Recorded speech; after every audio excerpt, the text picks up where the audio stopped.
like a dreamer. Fly all over the world. Open your shell so the world can see. You're a beautiful pearl. Live your day like you mean it.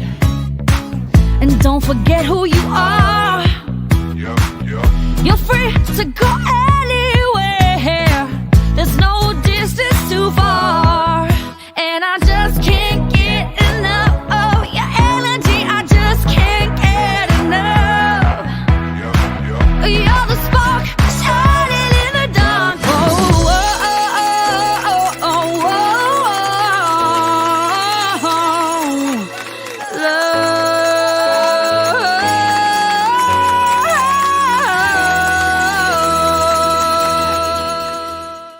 Welcome to It Is What It Is with Cindy Seville. I'm so excited you're here. I have a fabulous show planned for you today. Some lovely ladies that I can't wait for you to meet.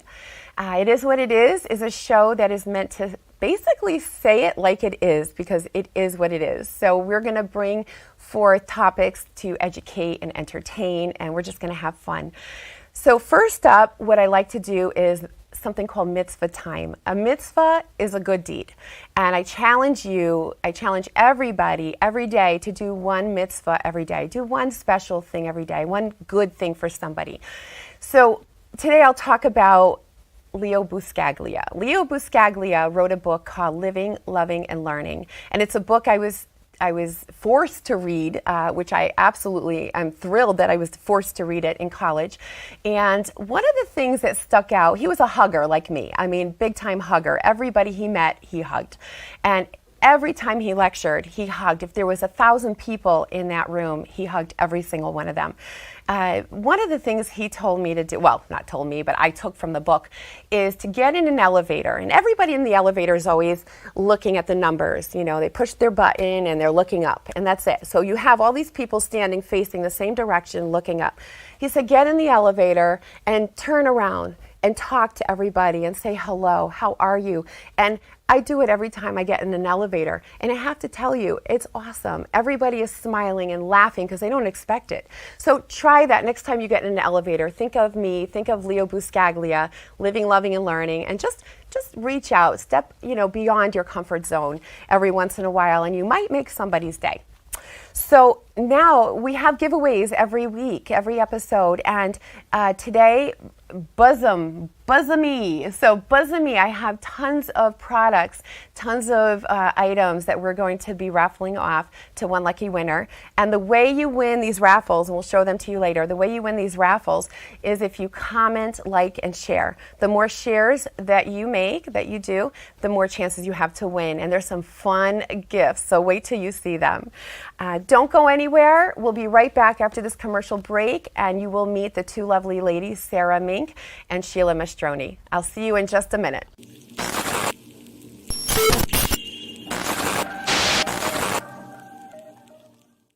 Silvermine at Home, a Connecticut-based non-medical home care agency servicing Connecticut and parts of New York.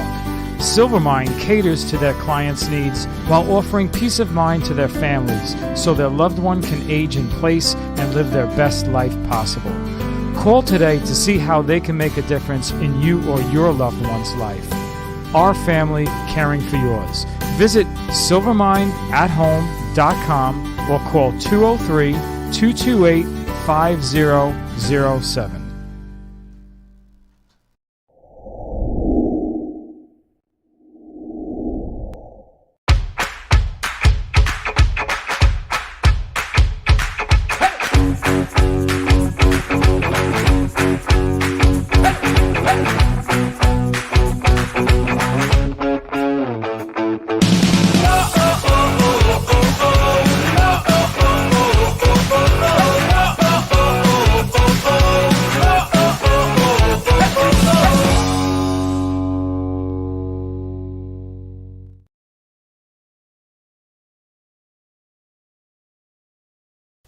Welcome back to It Is What It Is with Cindy Seville. I am so excited to introduce my two beautiful, fabulous guests. You're going to have so much fun with them, as I do.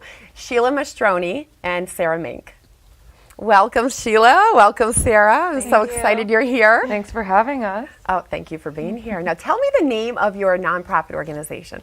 So our official nonprofit is called Bosomy. We are a registered nonprofit in the state of Connecticut, and I guess we're a registered charity in the state of Connecticut officially, and a nonprofit in the eyes of the IRS. But the idea of Bosomy is to basically shed some light on topics about breasts, essentially. Sheila and I both work in breast imaging, specifically in mammography and imaging navigation. And what we found is that there's a lot of stigma associated with speaking about female body parts, especially breasts. We see a lot of that just in general throughout our day-to-day, but nobody really talks about it outside of our specific venue, which is the breast center in which we work. So we wanted to reduce some of that and bring it out to everybody so that people feel more comfortable about talking about their bodies. Yeah. So some of the items that we're raffling, that you're going to raffle off that you brought, and thank you for bringing them. We have this beautiful t-shirt, which I actually bought one of those. We have a bag, Shine Some Light, and we'll talk about, all of this. You have a planter over there, which is full of boobs. Boob planter. Everything has boobs. I love it. It's all about the boobs. We all have boobs, so everything else has boobs now too. I love it. I love it. So tell me, okay. Well, Sarah's an artist, so she also made, some cards that were... We're going to have to show those Yeah, also. yeah. Are those in the raffle too? Yep. Awesome. Yeah, They're goes there beautiful. too. So creative. And stuff. Let's talk about how you both got started in radiology. So go back a little bit in time, and how did you find your way into radiology? Because, when we're young and, we think, well, what do we want to do when we grow up, right? I wanted to be a veterinarian. That didn't happen. But Yeah. So how did you find your way into radiology, and specifically, mammograms and all that stuff? Well, Boobs. I'll start and just be very honest and say I have no idea. I have no idea how I ended up here. But I always have this feeling of I kind of landed exactly where I was meant to be and exactly where I fit, and I really found my passion. I went into community college right out of high school having no idea what I wanted to do. And I thought, I'd go into nursing. And sat down in my first community college class, and everybody in the class was going into nursing, and I wanted to be different. So thought, okay, I'll go into radiology. Got into radiology, went through school, got my first job at an outpatient center, and they approached me and said, well, we require all our female technologists to learn mammography. And I said, oh, that's great. I'll learn anything. Like I was, so open to it. And instantly fell in love with it. And it was actually funny because when I was in school, I had a clinical instructor who looked at me, now me being like 21, 22 years old, looked at me and said, Sheila, you'd be really great in mammography. And I go, ew, ew, no way. I had not even thought that I would end up doing it. And here I am. And it's just, I was like, oh, she saw something. She totally did. Yeah. So again, I just feel like I landed exactly where I was supposed to be. Took that one step further, and then got my certification in breast imaging navigation along with Sarah. Yeah. So we're going to talk about that. You're going to share with me what you do, because Yeah. it's a little more involved than It just is. taking pictures. Your turn. So, thinking about who I was when you have to make those decisions, going into trying to figure out what you're going to do with the rest of your life, I was going to art school, man. Come hell or high water, I was going to art school. Show us some of your boobs right there, real quick. So these are really crudely drawn, but basically I love they're kind of like just superimposed boobs. They're the crudely drawn boobs on the back. I love it. And then I just pile them on top of each other so they don't look quite so much like boobs. Right. So if So you anybody receive could this use card, those. you might be like, I don't know what that is. Right. Oh, there's tits on the back. That's totally normal. But, I love it. distort everything to the point where Yeah. it's not a breast. Right. But I was going to go into art school, and I did go to art school for 2 years. I really loved it. I still love it. That's a deep-rooted passion for me. Right. And then I got pregnant. And my mother basically said, you are not allowed to be a starving artist with my grandchild. So How old were you when? I was 19 Okay. when I got so you were pregnant. young, yeah. And then kind of had to re-look at things and Yeah. say, what what can I do that can support a child and be a single mom? Yeah. So healthcare seemed like a very logical way to go. I was using X-ray imaging in some of my art, familiar with anatomy, and just kind of kept going down that road and decided to go into radiology. I decided I did not want to be a nurse. I did not want the longevity of care that you have with patients for that amount of time in the scope of nursing. Yeah. So I was like, 15-minute interactions with people, I can probably handle that. So went through radiology program, got out of X-ray school and worked 5 jobs. Wow. Until I landed my first full-time position, and that's where I met Sheila. And we've boarded for every additional modality and certification together pretty much since. Oh, wow. So it's been a long road. So how long have you known each other? How long? I think we landed on like 11 years. 11. Yeah. Oh, good. We're in agreement. Nothing solidifies a friendship like trying to study and pass your boards together. Yeah, we always started off really good at a library, and then we ended up at a bar. I don't think this is helping us retain any of that information. But we passed everything. Yeah. Well, okay? We're not... Absolutely. We passed well. Listen, you wouldn't be where you are today and doing what you do today if you didn't pass well. Right. So we both learned mammography from the same woman. We lovingly refer to her as our mammo mother. Aww. And every so often she's like, oh, I'm going to go see your mammo grandmother, like the woman that trained her. So there's this lineage of mammographers that you probably don't realize that when you're going and getting your mammogram that, you know, somebody trained them, and there's, you know, all these little tips and tricks and all of this knowledge and wisdom for this imaging technique that's been passed down over generations of technologists. Right. But we have a lot of love for the woman that trained us, and we really are happy. A mammo mom. I love Yeah, it. we have another I love mommy. it. I love it. I can never go wrong with Mother another mommy. Mary. Yeah. So, did either of you have family members that were touched with breast cancer, by breast cancer? Anybody affected by, or cancer in So that we both do have a family history of breast cancer. Okay. Mine's much stronger than Sheila's. Yeah. My grandmother, when she was 71, was diagnosed with breast cancer. And she was from that generation that just did not really talk about diagnosis, or, I mean, she let the family know, but it was like, I got this, I'm going to do it. And that's when my grandmother had 8 children, and 5 of them are females. And we said, no, we're going to step up, and we're going to help you and support you. And just, it was very empowering to like watch her kind of get through everything. And she made lifelong friendships through just some of the support groups and just being active in yoga and Tai Chi and stuff that was offered to her through the program that she went through. So Nice. yeah, that was very empowering to watch her get through that diagnosis and treatment. Now, she did not pass away from breast cancer, No, right? she survived. She passed the 10-year survival mark, Amazing. and Excellent. yeah, lived very Excellent. healthy. Lived a Excellent. healthy Excellent. life. Yeah. Awesome. So that's something, though, you have to be careful, you know, given it is in your family. I guess everybody has to be careful because it wasn't in my family, and I Right. was diagnosed with breast cancer. Right. So, yeah. The statistic again is like 1 in 8. So Yeah. and you don't need a family history No. to be diagnosed. Just in your Yeah. You days. can't blame your parents for everything. I mean, a lot of it you can, Right? but if it's not your genes, maybe it's your upbringing, your environment. Exactly. So I guess maybe you can, depending on how far you want to stretch it. But for me, I do have a very strong family history of breast cancer. My mother and both of her sisters were all diagnosed in their 40s. So it started when I was in high school. It was like every year we would find out that somebody else was dealing with some other level of breast cancer. And that's really where the push was like, you should really go into healthcare at that point. And I was like, nope. No, I'm going to art school. Sorry.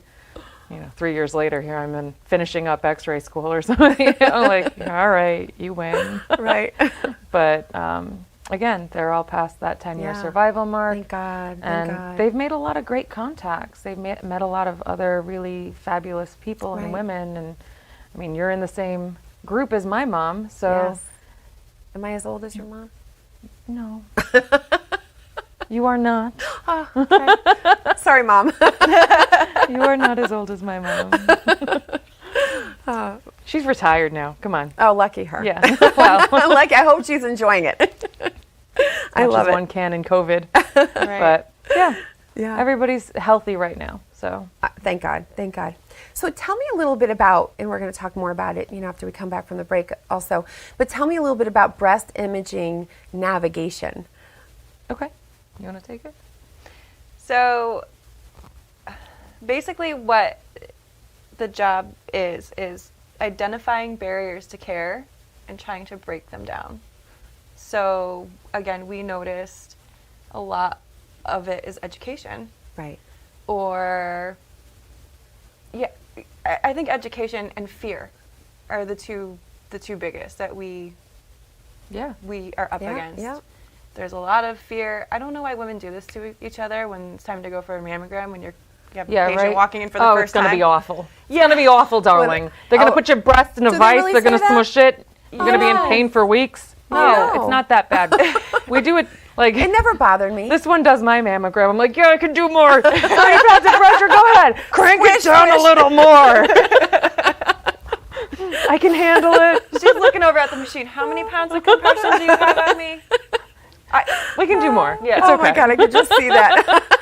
It's a Probably comedy very act, yeah. different than when we're interacting with With real patients, patients yeah. as opposed to each other. Yeah. But Though humor's everything. If you can approach things with humor, it just takes that stress off. And I know from my personal experiences going in for mammograms, every single test that I did, fear, and it was scary. I've had plenty of mammograms in the past. sure, coming in for a baseline, there's that fear of unknown. There's the Yes. fear you're going to find something. There's this Yes. fear of like, oh my God, they're telling me to take all my clothes off. I don't like being, whatever Vulnerable. it is. You're Yeah. vulnerable. Yep. It is a very Yeah. vulnerable exam. And then there's this Yeah. strange woman coming in who's going to manipulate me. Yes. So a lot of And you this- say women, and I know we talked about this. Typically, women do this job. I've never met a man in the field. Yeah, that and does I haven't either. mammography. I've I never haven't met either. a male, so Yeah. I don't. Yeah, I I only don't know of if one. they exist in practice. Probably Not in practice. theory. Teaching the class, I can understand that Yes. level. Yes. But I think women would be a lot more opposed to.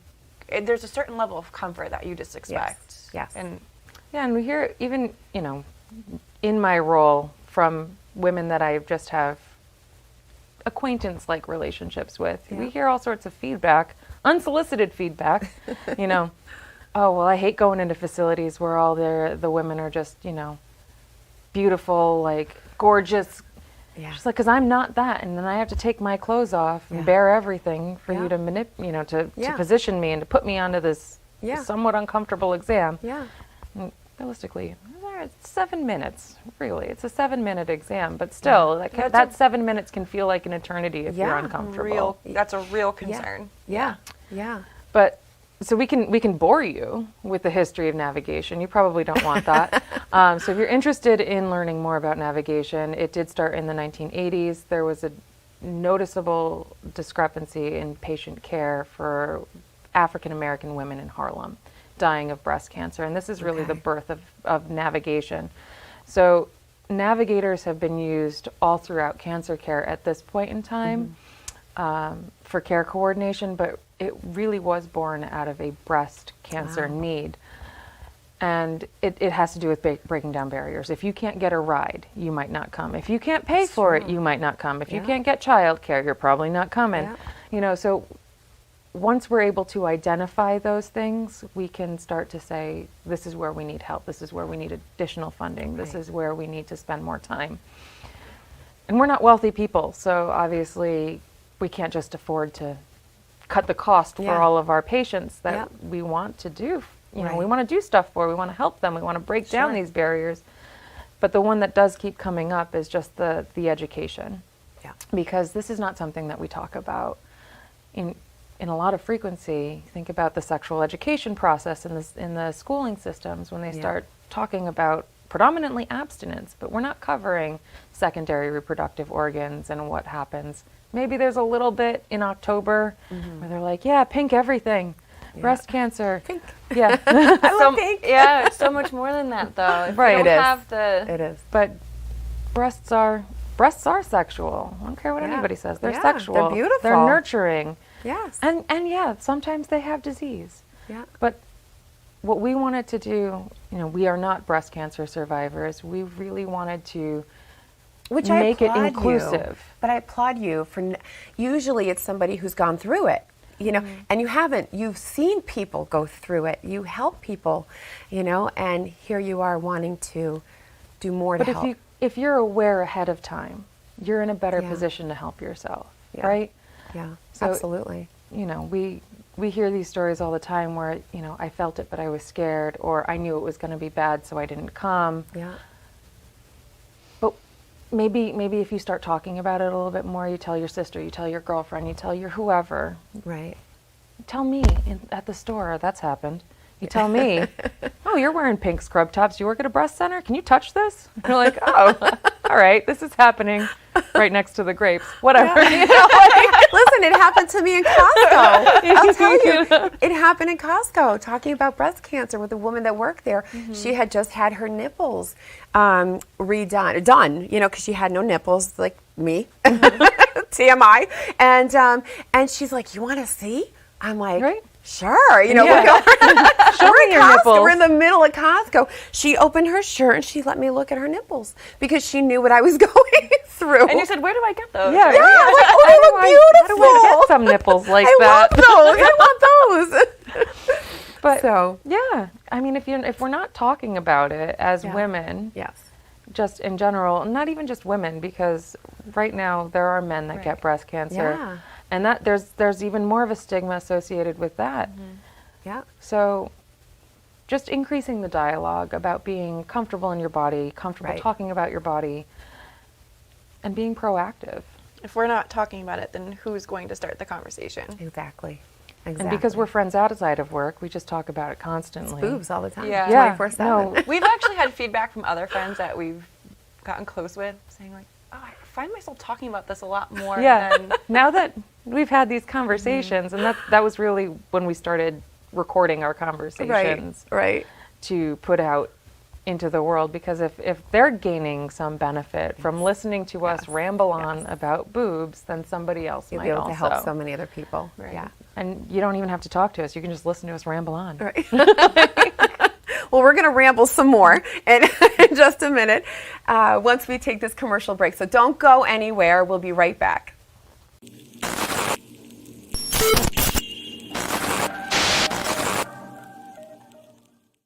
TLC Senior Living Services. TLC's compassionate senior living specialists will assist you and your loved ones as you navigate these next steps in senior living. With years of experience in this industry, they know what to look for and they know the questions to ask. TLC Senior Living Services will help find the most suitable living situation, will help find additional financial resources, and assist with the entire process. Cindy Seville, owner and founder, treats her clients with TLC. Yes, tender love and care. After working for various assisted living communities, Cindy decided to offer her wealth of knowledge to all seniors and their families. Cindy takes her time with you. She listens to you. She helps take the confusion out of your search and treats each and every client like family. Make TLC Senior Living Services your first call. Find out more at tlcseniorlivingservices.com.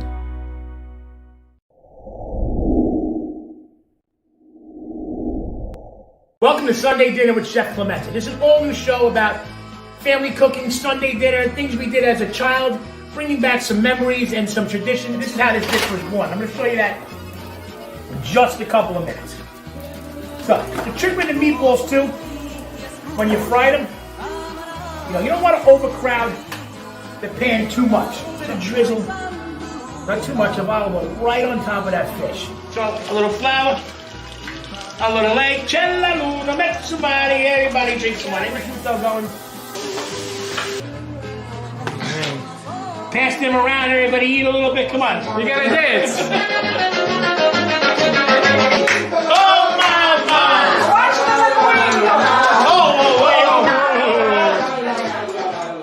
Get together, go visit your mother, your sister, your cousin, bring some pastries, some food, get together, eat, drink, be happy. Who wants some linguine, clams, and pastries? Welcome back to It Is What It Is with Cindy Seville, Sheila Mastroni, and Sarah Mink. We're going to continue, and I have some more questions for both of you. So, for example, when somebody is going for a mammogram, how do they prepare? Is there a typical way to prepare for mammo? Yes. Short answer is yes. Okay. Short answer. Yeah. Typically, we ask patients to avoid deodorant and powder. The reason being is that they typically have aluminum particles in them, and they do show up on mammography.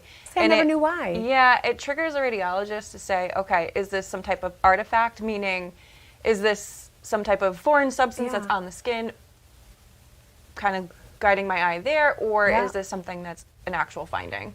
Okay. So in order to avoid that whole scenario, we just ask you to not wear it. Some lotions have glitter in them as well. Right. So not a good day to Leave put the stripper glitter at home. glitter on. Yeah, glitter lotion.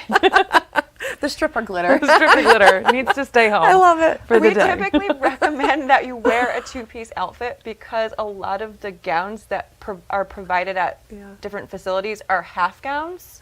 Oh. So not a good day to be wearing a dress. Right. Well, and even if you come wearing a dress, you probably will get a long gown. But then when we're telling you to take this arm out, we're going to see your thong too. Yeah. So if you're uncomfortable with that, put Yeah. your pants on. Exactly. Yeah. Exactly. I mean, they're just guidelines. Leave your shoes on too, because I'll step on your feet. It's not intentional, but as soon as you take your shoes off, I don't know why you need to take your Well, shoes you're off for a definitely in mammogram. someone's space. You have to be. I mean, Yeah, we to are be pretty able on to, top of you. Yeah. It's funny because it never bothered me. The mammograms, I had very large, dense breasts, and for some reason, those mammograms, nothing hurt me. Didn't bother me. And some You're people, lucky. You're just right? a tough woman. I am tough. You're lucky. I am. Yeah. I don't look it, but I'm tough.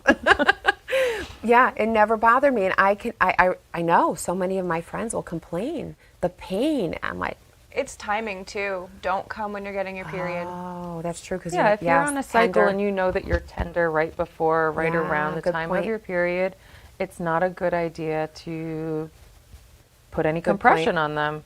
Good point. Good point. If you tend to have painful breasts just in general, wear a bra. Wear a good supportive bra and wear it when you sleep. And that'll help. Take Advil before your appointment. good Sometimes advice. that's helpful Yeah. as well if you know that it's going to be uncomfortable for you. If you typically have uncomfortable mammograms, taking Right. that edge off will help. Yeah, And that's good avoid advice. caffeine, they say. Oh, really? Yeah, but that's like for months. I know. Who can do that? I haven't had my can cup do that. yet. Yeah. Yeah. Who can avoid that? You're right. Yeah, Good right. point. Like Good point. So you can have coffee 6 months out of the year, but then 6 months preceding your mammogram, just decaf. It'd be awful. Can't do. Can't do. No do. No. No go. There's a little exaggeration in there. But Well, how do you deal with people like me? Okay, so when I had so many tests, and from the fear of cancer to the actual diagnosis for me was almost a year. But it was almost a year of testing, and there was mammograms, there were ultrasounds, there were the what is that called? you're talking about a stereotactic Stereo, biopsy, yes, yeah? I could never say that, and that was horrible. Yeah. It was awful.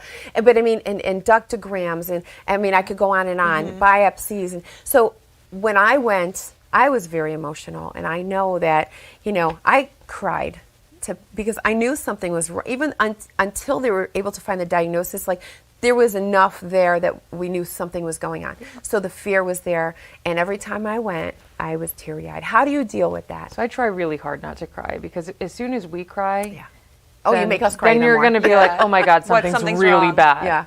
Yeah. It's hard. Yeah. It is hard to kind of block that, but really our job is to educate you when you come in, and to make as a navigator, to navigate you through these processes, to make sure you don't have questions, to make sure you understand medically why these tests are being done.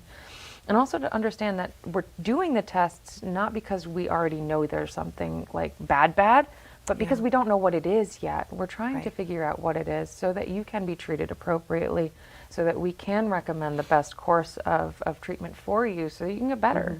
Yeah. So it really is an exploration that you are very much a part of in finding out the best route to treat whatever it is that is causing the symptom. You brought something up that reminded me of when I got the phone call saying from my doctor, Dr. Beth Sealing, who's phenomenal, my breast surgeon. She said, Cindy, I have good news and I have bad news. And I said, and this was after the final mammogram and ultrasound, and yet I knew they found something because they told me there was something, but and she says, I have good news and bad news. I said, uh-oh, well, what's the good news? Tell me the good news first, because, you know, I have a feeling I know what the bad news is. And she said, the good news is that we found something to test. But the bad news is that we found something to test. Yeah. So the good news, I mean, what you said is, it is. You're looking, you know, I mean, hopefully you find nothing. I mean, that's the goal. You find nothing. But, yeah, I mean, preventative measures. I mean, without early detection, you know, I mean, you don't have a chance. You know, you don't have as great a chance. Your Early story detection could have been very different. Exactly, right? exactly. And for me, it took almost a year to diagnose. I mean, you know, I have a friend that waited. She knew she had a lump, and she waited and waited and waited. And thank God she's still here. But, you know, it went to stage 3, you know, where I was stage 1A. So tell me, thank you, tell me about, this is how we met, Light the Valley. Yes. Light the Valley. What is Light the Valley? So Light the Valley was a fundraising initiative that was born just a few days before October 2 years ago. After a particularly challenging work week, we all decided to end up drinking at a bar, and we were kind of talking about our past experiences and the fact that we're not able to do anything because we were full on in COVID at that point. And a lot of the fundraising for Breast Cancer Awareness Month had stopped. So we're going, what are we going to do for our patients this month? We want to do something What a to honor them. selfless thing to do. Like, so generous and thoughtful and kind. And Well, everything took a back seat due to COVID. Right. And I think we were all in agreement that this wasn't going to happen to October and Breast Cancer Awareness Month. So we really pulled this. We were flying by the seat of our pants for sure. Yeah, and we pulled it together. But a lot of the inspiration for that, so Sheila and I, once we graduated and started working and everything, once we finished mammography training and both sat for our boards, we went up to Rhode Island to the Water Fire show in Providence, and we went for their October celebration, which nice. Pretty much breast cancer survivor groups from all over the state show up for. Wow. And I've never heard of that. This is the first time. Basically, they light bonfires along the river, Wow. and it was really moving to watch all of these women coming together for this one cause, and it stuck with us so much so that we've always said, we wish we could do this. Do something like that. I It wanna was do so something. inspirational. It was really beautiful. We left there just going, wow, this is just... You felt it. Yeah, you yeah. really felt Absolutely. it. So Empowering, yeah. Years later, we're still talking yeah, we're still talking about this one night. Well, you did your own. You did your own. So we wanted to make it smaller scale. We wanted to Yeah. make it COVID friendly. So we took the idea of a luminary bag. This one has a cricket, and I have all the art supplies. She made us stencils, and then we just went at it and we made luminary bags. yeah. How many did you make?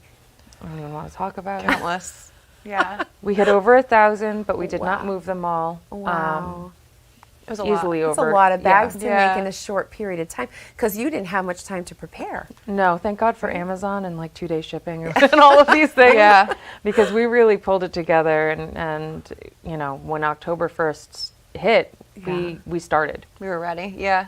But we Wow. essentially worked 2 jobs. It was our day job, and then Right. coming home and making bags if the weather permitted, because Right. we were Yeah. spray painting. And it was Outside. getting cold. Yeah. Yeah, we weren't spray painting inside. Not a lot of paint in my time, but and then we were really moved to do an in-person event, but outdoor. Yeah. So that's how we ended up at the location at Quarry Walk in Oxford, and just kind of everybody that approached us, we were like, yeah, come on, let's do it. Let's make it bigger, better. Let's go. Let's Right. go. Let's go. Let's go. And then it's just grown from there. And we did just the Light the Valley, and the focus was on the Connecticut Valley, which is where we work, where we live. Right. And it's grown into something bigger. Yeah. And we're really grateful for all the support. And you're definitely a big part of that. So I was honored very to be a grateful part. to you. Oh, thank you. Thank you. I found you on Facebook. And somehow I found your post and I said, oh my God, this is amazing. Right here in my hometown. And then I'm going, Mom, do you know somebody named Cindy? She's in your support group. Exactly. And I thought, wow, I have to be a part of this. I want to at least contribute and volunteer. I ended up speaking at your first one. Oh, yeah, we threw you right up on Yeah. stage, girlfriend. Great, come on over. We don't have to talk, she'll talk. It was great. I loved it. And then I was able to sell my books. You had vendors there.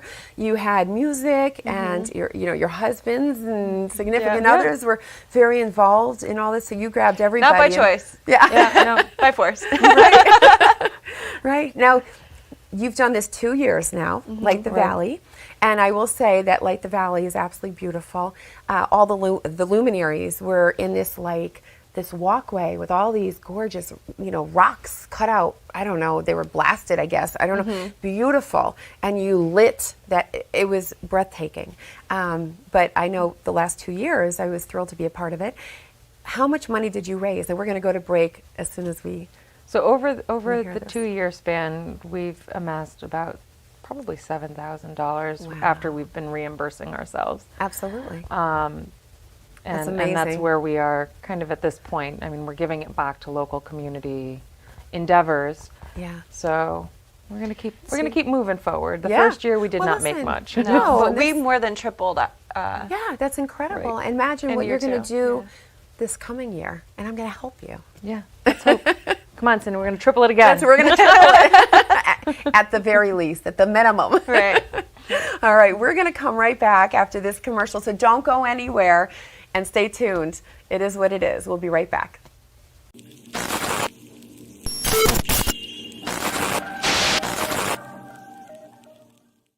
Silvermine at Home, a Connecticut-based non-medical home care agency servicing Connecticut and parts of New York. Silvermine caters to their clients' needs while offering peace of mind to their families so their loved one can age in place and live their best life possible. Call today to see how they can make a difference in you or your loved one's life. Our family caring for yours. Visit silvermineathome.com or call 203-228-5007.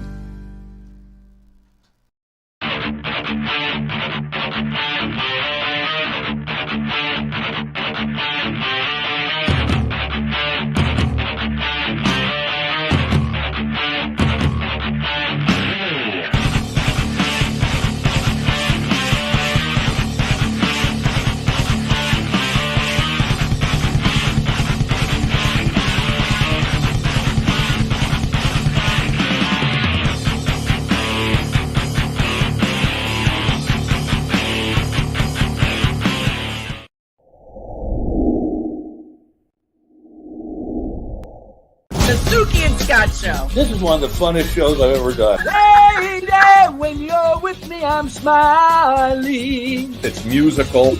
It's magical. This is a sexy show. Someone's getting some action. Now, these larger-than-life personalities are on an exciting new journey. The Suki and Scott Show is your one-stop destination for humor, You like De Niro and Cape Fear. Counselor! entertainment, Jesse's girl. Wonderful. Can you paint with all the colors of the wind? and optimism. You guys have such amazing energy. Let's laugh together. I love him. The Suki and Scott Show.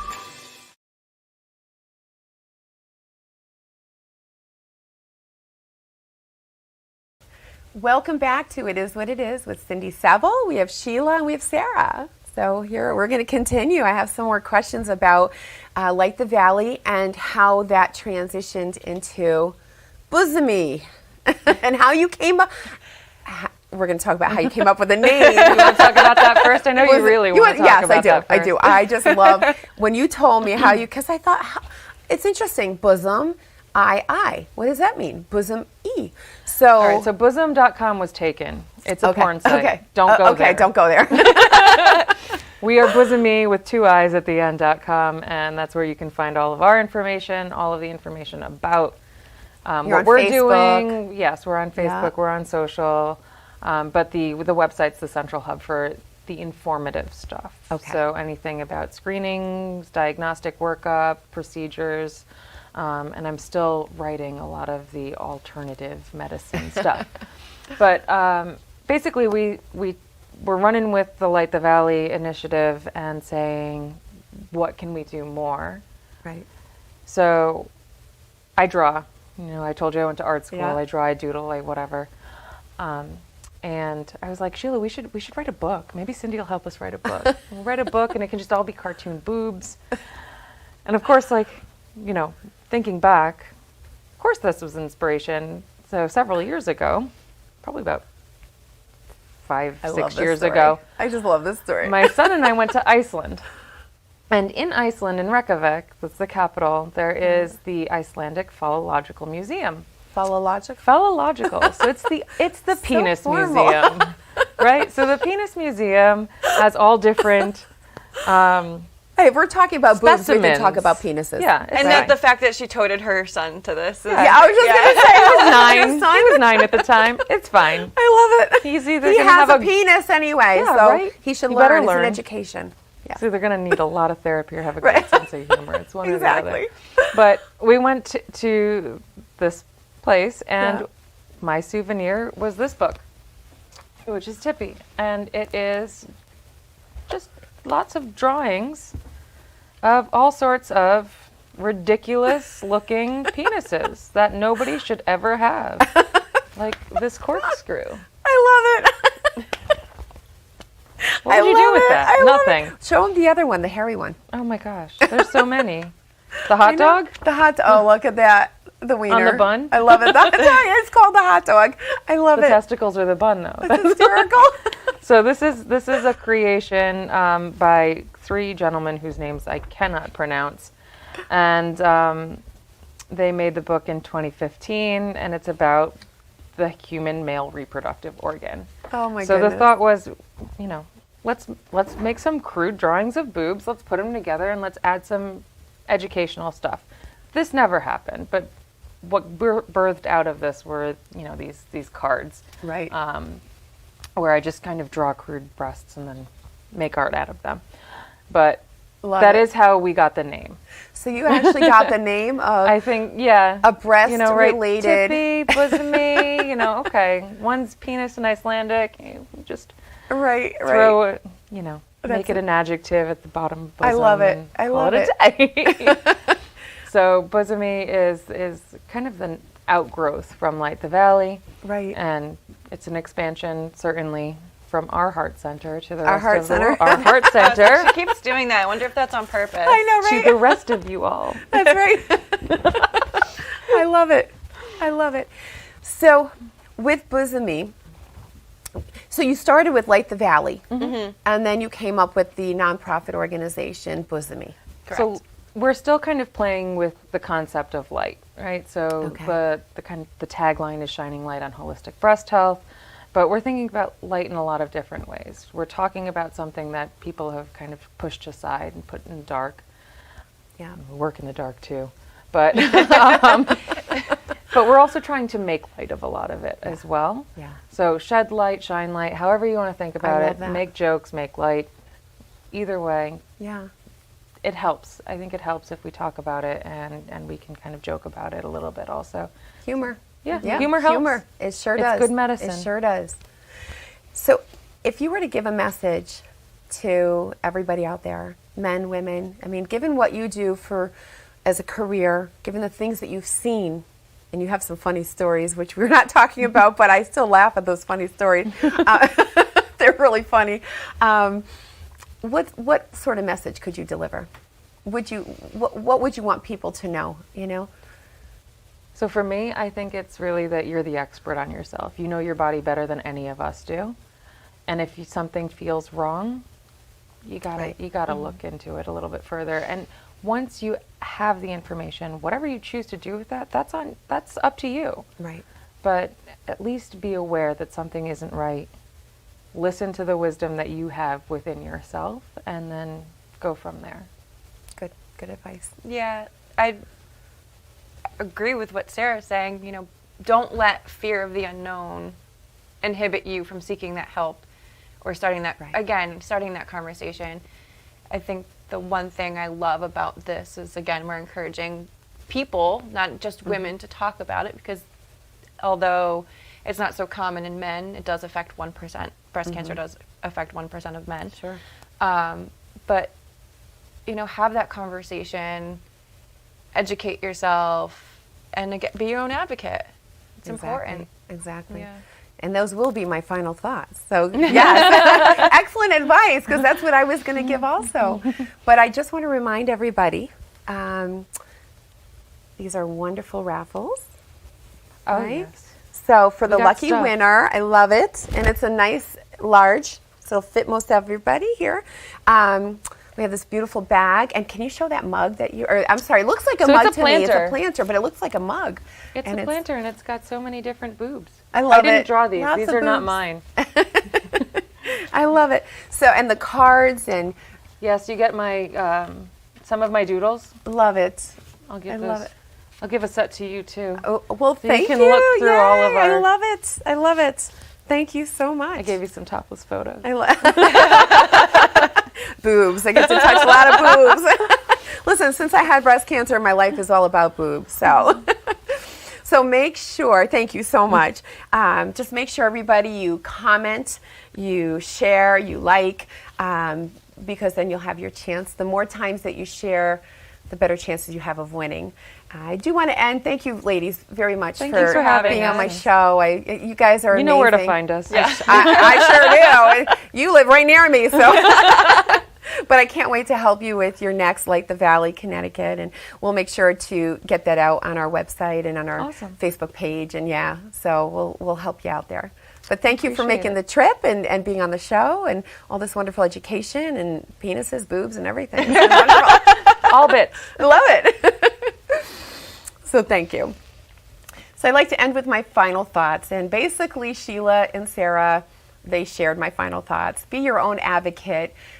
It's never too late. You know, if something is wrong, if you feel something is wrong, go get looked at. Don't wait. You know, the sooner you take care of yourself, the sooner you get things addressed, the sooner you get things looked at.